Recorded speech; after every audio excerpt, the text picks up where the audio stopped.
ശ്രീനാദേവി അറിയാമോ? ശ്രീനാദേവി ഞങ്ങൾ ഈ പരിപാടി നടന്നതിന് ശേഷം ഞങ്ങളത് ഈ കേസിൻ്റെ പരിപാടിയായിട്ട് പോയതിനു ശേഷമാണ് ഞങ്ങൾ ഈ ബന്ധങ്ങൾ തന്നെ അന്വേഷിച്ച് പോയത്. ഇവരെ നമുക്ക് അങ്ങനെ ഡീറ്റെയിൽ ആയിട്ടൊന്നും അറിയുന്ന ഒരാളൊന്നുമല്ല, ഒരു ജനപ്രതിനിധി അല്ലാതെ നമ്മൾ ഏത് ബന്ധമാണെന്ന് പോലും ഏതോ ഒരു അകന്ന ബന്ധുവാണ്. അപ്പോൾ ഞങ്ങൾ ഈ പോരുവഴി പഞ്ചായത്തിൽ പോയി കഴിഞ്ഞാൽ എൻ്റെ അച്ഛൻ്റെ വീട് അവിടെ ആ പഞ്ചായത്തിൽ മിക്ക ആൾക്കാരും ഞങ്ങളിങ്ങനെ നോക്കിയാൽ ബന്ധങ്ങളാണ്, അല്ലാതെ ഞങ്ങൾ ബ്ലഡ് റിലേഷനോ അല്ലാതെ പറയുന്ന രീതിയിലുള്ള അകന്ന ബന്ധു ഒന്നുമല്ല അവർ. ഈ വീട്ടിലെ അംഗങ്ങൾ ഉൾപ്പെടുന്ന റേഷൻ കാർഡിലാണ് ശ്രീനാദേവിയുടെ പേരും ഉൾപ്പെട്ടത്. ശ്രീനാദേവിയുടെ പരാതി വന്നതിന് പിന്നാലെ, അല്ലെങ്കിൽ ഈ ശ്രീനാദേവി ഇത്തരത്തിൽ റേഷൻ കാർഡിൽ ഉൾപ്പെട്ടിട്ടുണ്ടെന്ന പരാതി നൽകിയതിന് പിന്നാലെ കൃത്യമായ അന്വേഷണം നടത്തുകയും അത് പരിശോധിച്ച് കൃത്യമായ നടപടിയെടുത്ത് ഈ റേഷൻ കാർഡിൽ നിന്നും ആ പേര് വെട്ടുകയും ചെയ്തു. ആ റേഷൻ കാർഡ് റദ്ദാക്കുന്ന നടപടിയിലേക്കും കടന്നു. ശ്രീനാദേവി അറിയാമോ? ശ്രീനാദേവി ഞങ്ങൾ ഈ പരിപാടി നടന്നതിന് ശേഷം ഞങ്ങളത് ഈ കേസിൻ്റെ പരിപാടിയായിട്ട് പോയതിനു ശേഷമാണ് ഞങ്ങൾ ഈ ബന്ധങ്ങൾ തന്നെ അന്വേഷിച്ച് പോയത്. ഇവരെ നമുക്ക് അങ്ങനെ ഡീറ്റെയിൽ ആയിട്ടൊന്നും അറിയുന്ന ഒരാളൊന്നുമല്ല, ഒരു ജനപ്രതിനിധി അല്ലാതെ നമ്മൾ ഏത് ബന്ധമാണെന്ന് പോലും ഏതോ ഒരു അകന്ന ബന്ധുവാണ്. അപ്പോൾ ഞങ്ങൾ ഈ പോരുവഴി പഞ്ചായത്തിൽ പോയി കഴിഞ്ഞാൽ എൻ്റെ അച്ഛൻ്റെ വീട് അവിടെ ആ പഞ്ചായത്തിൽ മിക്ക ആൾക്കാരും ഞങ്ങളിങ്ങനെ നോക്കിയാൽ ബന്ധങ്ങളാണ്, അല്ലാതെ ഞങ്ങൾ ബ്ലഡ് റിലേഷനോ അല്ലാതെ പറയുന്ന രീതിയിലുള്ള അകന്ന ബന്ധു ഒന്നുമല്ല അവർ. അവർ എങ്ങനെ അറിഞ്ഞത് ഇവർ നമ്മുടെ റേഷൻ കാർഡിൽ ഉൾപ്പെട്ടിട്ടുണ്ടെന്ന്? ഈ ജനുവരി 10 നമ്മളിവിടെ വന്ന സമയത്ത് SIR പേര് രേഖപ്പെടുന്ന സമയത്ത് നമ്മുടെ ഒരു BLO തന്നെയാണ് നമ്മുടെ അടുത്ത് പറഞ്ഞത്, നിങ്ങളുടെ ഒരു സഹോദരങ്ങൾ ഞങ്ങൾ ആഡ് ചെയ്തിട്ടുണ്ടെന്ന് പറഞ്ഞു. അതെല്ലാവരും 3 BLOമാർ രണ്ടല്ലായിരുന്നു, എല്ലാവരും കൂടെ ചേർത്ത് ഫോം 8 ചെയ്ത് ഒരു ബൂത്തിലേക്ക് ആക്കാൻ പറഞ്ഞപ്പോൾ ഞങ്ങൾ ഈ സംഭവം അറിയുന്നത്. അപ്പോൾ ഞങ്ങൾ ചോദിച്ചു ഏത് സഹോദരി? ഞങ്ങൾ അങ്ങനെ ആ BLO പോയി കണ്ടപ്പോൾ അവർ പറഞ്ഞു ഇതുപോലെ ഞാനിവിടെ വന്നായിരുന്നു, വന്നിട്ട് ഞങ്ങളിവിടെ അന്വേഷണം നടത്തി. അപ്പോൾ ചുറ്റും അന്വേഷണം ഇങ്ങനെ ഒരാൾ താമസിക്കുന്നത് ഞങ്ങൾക്ക് മനസ്സിലായി. ഞങ്ങൾ മാറ്റിവെച്ച സമയത്ത് എന്താ സംഭവിച്ചതെന്ന് വെച്ചാൽ അവർ ലാസ്റ്റ് ദിവസം ഇതിൻ്റെ ഡോക്യുമെൻ്റൊക്കെ സമർപ്പിക്കേണ്ട ലാസ്റ്റ് ദിവസം ഇവർ നേരെ ആ ക്യാമ്പിൽ വന്ന് റേഷൻ കാർഡ് കൊടുത്തിട്ടാണ് അവർ കയറിയത്. അപ്പോഴാണ് അയാൾ അതിനകത്ത് അവരെ കയറ്റിയത്. അപ്പോൾ അത് കഴിഞ്ഞിട്ടാണെങ്കിൽ അവർ നേരെ ഞങ്ങൾ ഈ ഡീറ്റെയിൽസ് അറിഞ്ഞ ശേഷം ഞങ്ങൾ നേരെ സപ്ലൈക്കോ പോയി ഞങ്ങളപ്പോൾ അവിടെ പരാതി കൊടുക്കുകയും അതിൻ്റെ കാര്യങ്ങൾ നമ്മൾ പരിശോധിക്കുകയും പിന്നെ അങ്ങനെ കഴിഞ്ഞപ്പോഴും ഞങ്ങൾ മനസ്സിലാക്കിയെന്ന് വെച്ച് കഴിഞ്ഞാൽ ഇവർ കൃത്യമായി വ്യാജരേഖകളെല്ലാം ചമച്ച് ഇതിനകത്ത് കയറി എന്നുള്ള എല്ലാം ഈ വീട്ടിൽ അവരുണ്ടാക്കിയ എല്ലാം വ്യാജ ഐഡിയ. അവരുടെ വീടെന്ന് പറഞ്ഞാൽ കൊല്ലം ജില്ലയിൽ പോരുവഴി പഞ്ചായത്തിൽ അയനവേലിൽ എന്നുള്ള വീട്ടിൽ ആ അയൽക്കാരുടെ അടുത്ത് എന്ന് ചോദിച്ചു കഴിഞ്ഞാൽ അവർ അവിടെ തന്നെ ജനിച്ച് വളർന്ന സ്ത്രീയാണ്.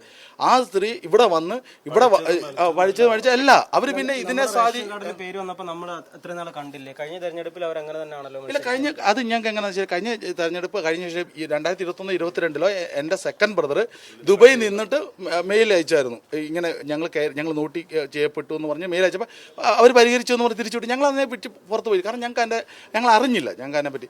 പിന്നെ ഈ SIRന്റെ സംഭവം വന്നതിന് ശേഷമാണ് ഞങ്ങൾ ഈ ഡീറ്റെയിൽസ് ഫുൾ അറിയുന്നതും ഇവരെ പൂർണ്ണമായും ഇവിടുന്ന് പുറത്താക്കാനാണ് ശ്രമം നടത്തുകയും ചെയ്തത്. അപ്പോഴാണ് ഞങ്ങൾ അറിയുന്നത് ഇവരിനകത്ത് കയറിയെന്നും അന്ന് കൊടുത്ത പരാതിയിൽ അത് പരിഹരിച്ചു എന്നുള്ള രീതിയിലാണ് അവർ തിരിച്ചു വന്നത്.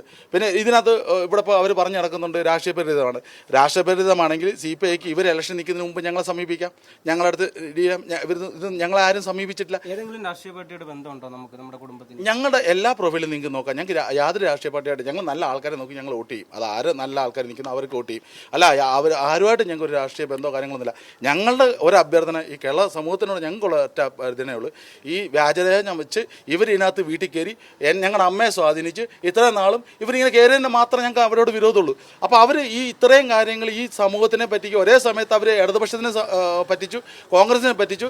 ഞങ്ങൾ ഇതിൻ്റെ ഈ രേഖകളായിട്ട് ഞങ്ങൾ ഗവൺമെൻറ് ഓഫീസുകളിൽ കയറി ഇറങ്ങുമ്പോൾ അവരുടെ സ്വാധീനം വെച്ച് ഞങ്ങളായിരുന്നു ബ്ലോക്ക് ചെയ്തത്. ഞങ്ങൾ എന്തുമാത്രം ബുദ്ധിമുട്ടിയെന്നറിയോ? അതുകൊണ്ട് ഞങ്ങൾക്ക് കേരള സമൂഹത്തിൻ്റെ ഒറ്റ കാര്യം ഞങ്ങൾക്ക് പറയാനുള്ളത്, കാരണം ഞങ്ങളുടെ വേദന ഒറ്റ കാര്യം, ഞങ്ങൾ മാത്രം പോരാടി ഞങ്ങൾ ഇതിപ്പോൾ ഇതിനകത്ത് ഒരു രാഷ്ട്രീയ ആക്കി ഞങ്ങളുടെ ഈ കഷ്ടപ്പാടിനെ കൊച്ചായി കാണല്ലോ ഒന്നാമത്തെ കാര്യം.